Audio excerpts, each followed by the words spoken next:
is the best move for the Giants at number 2? I wish they could do what the Colts did. I wish they could do what the Colts did, which is trade back but still stay in the top 10. The problem is they're kind of boxed in because once you get to 6, Colts, Bucks, Bears, none of those people need quarterback. Their only shot is maybe Denver at 5. If Denver wants to get a quarterback, trade with them. Okay, the short answer is I would love to see them trade back without going all the way back. That's the Buffalo Bills now at 12, which you could get them. You got to go all the way to 12. No, you got to go to Denver at 5. You do, but now the price, I mean, think about the price from 6 to 3, as many second-round picks the Jets wound up giving up there. The Buffalo Bills now, the Giants have to have a first-round pick in there in order to do that, and then there's going to be sweeteners on top of that, which the Jets may have, by going from 6 to 3 and giving up what they gave, may have outpriced the Bills into getting into number 2. I mean, there may have been, I haven't talked to Mike McCagnon about this. He may have been sitting there saying, well, if we're going to pay this much to move 3 spots, think about what the Bills are going to have to give up. It could be right. They have 40 days to do it. And they have plenty of ammo in this draft and beyond if they choose to do that. But the Jets did raise the price on the Bills by making that move there. Yeah, and of course they're committed to Eli and protecting Eli, but that's the ultimate caught between a rock and a hard place. Do you find the quarterback of the future? Are you in love with one of these young guys that can ultimately replace Eli when he's done playing? Or do you go and get Saquon, who might fall? And he can be that yin to the yang with Jonathan Stewart being there. Now you have a young running back where you're not putting did Jonathan Stewart sign with the Giants? He did. Yeah, Jonathan Stewart. So you got the yin and the yang with that. Now you don't have to commit to giving the brunt of the carries to a young rookie and putting the weight of the world on his shoulders. I feel like Saquon is, for me, he's the key to the draft. The quarterbacks, they're going to be guys that sit behind whoever the superstar QB is on the squad. And right now, Eli's the superstar QB. I'd be fine with, I'm also, you and I are sharing a brain because you got a great player, you take a great player. Okay, so we're at 2, not 6. Oh, boy, we'd love to, at 6, take Quentin Nelson, the guard, out of, whose highlight reel. Falls to 6. Yeah, just take him at 2. You need it. You've got a bad need. He's going to be. Why, if he can be on the board at 5, if you switch with trade down to the Broncos and then you still have another asset later.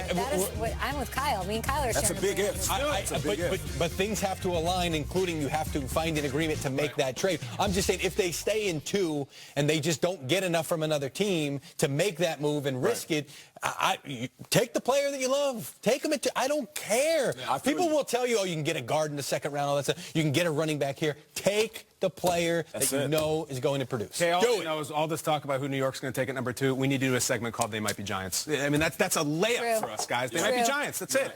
On to the when, guys. Des Bryant met with the Cowboys and their owner, Jerry Jones, just last week, but a pay cut not discussed with Dez's agent. In the meantime, Dallas hasn't added any new players yet this offseason. So, when will the Cowboys come to a decision on Des Bryant, Mike? I'll start this one because oftentimes you see with these veteran contracts, as you get to the back end, you'll have roster bonuses due on the first, third, fifth day of the league year. You'll have guarantee triggers. We saw it last week with Vinny Curry with the Eagles, had 5 of his $9 million was going to guarantee on the 5th day of the league year. What it does is it's put in there by the agents, forces the team to make a decision early on in the league year while teams still have money and they haven't filled their vacancies. You don't have that with Des Bryant's contract. You've got nothing until the start of the start of the regular season before anything becomes guaranteed. And I don't know that anybody thought at the age of 29 that we'd be having to make these decisions on Des Bryant at this point. So that's why there's really no clock here. I do know that they were in on Sammy Watkins. They talked to some other wide receivers during training camp. I do believe had they hit on Watkins or maybe even one of the other guys that they would have moved on from Des Bryant. They did not. So now the next thing you're looking at is maybe the draft or a trade, but there's nothing in the draft that would say, okay, well, this guy's going to come in, so now we can move on from Des Bryant. So the when, I don't have a clear answer for you, but it could take a while. When I was in college, I went to the ATM once, and I slid my card to get out some cash, and then no cash came out. It was just this little piece of paper, and the piece of paper said insufficient funds. Insufficient. And I'm like, I'm trying to take out $40. Insufficient. The last time that happened to you was college? I think it was. You have a charmed life. I did pretty well for myself, but I think that is what the Cowboys are looking at right now. I feel like they have insufficient funds. We were talking about their cap numbers yesterday. Everyone is so damn expensive. Like, why are they not getting free agents? The same reason I'm not getting a Ferrari. I can't afford it. So I feel like the onus is on them, the host city, the host team, Dallas, to nail their draft. because they cannot afford free agents, insufficient funds. I never thought Jerry Jones I would say it, but it's true. And it's funny because you look at the situation with Dez Bryant, it's the ultimate coming to Jesus moment where they're going to look at him and say, here you are, here's the last 3 seasons. You didn't do what we wanted you to do. Here's your injuries. And here's the money that we need you to either restructure, take a pay cut on. And Dez is going to have to look in the mirror and say, here's who I am. Here's what I'm bringing to the table. And I'm not sure that these guys see each other the same way. I don't think Dez is looking at himself saying, no, I'm not a third-tier, second-tier wide receiver. I'm still a number 1. And on the flip side, I don't think the Cowboys looking at him, you're a true number 1 anymore. Now, here's the thing. Dez still has one more season to prove he can be that guy.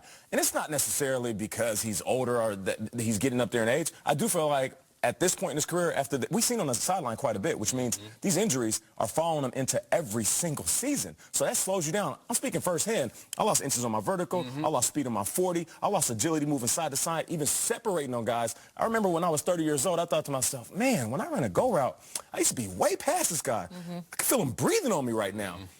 Oftentimes, you had to figure out a system to make you a better receiver at the age you're at, and I don't know if the Giants will want to do that. Will the Cowboys be better without Dez Bryant? No, I don't believe so. I still feel like he's a big part of this I team. just don't see him taking a pay cut, but I also don't see him playing for another team. Oh, no.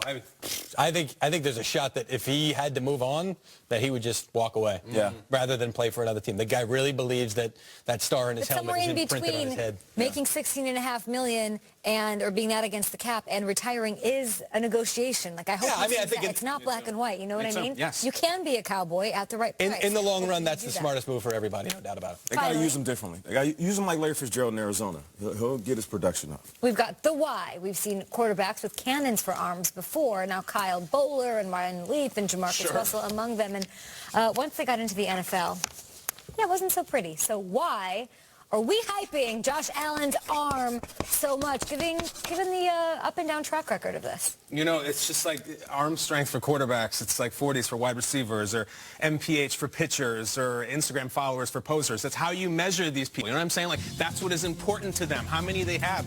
And you just sit back, and I don't care if the guy's footwork is terrible, his personality is terrible.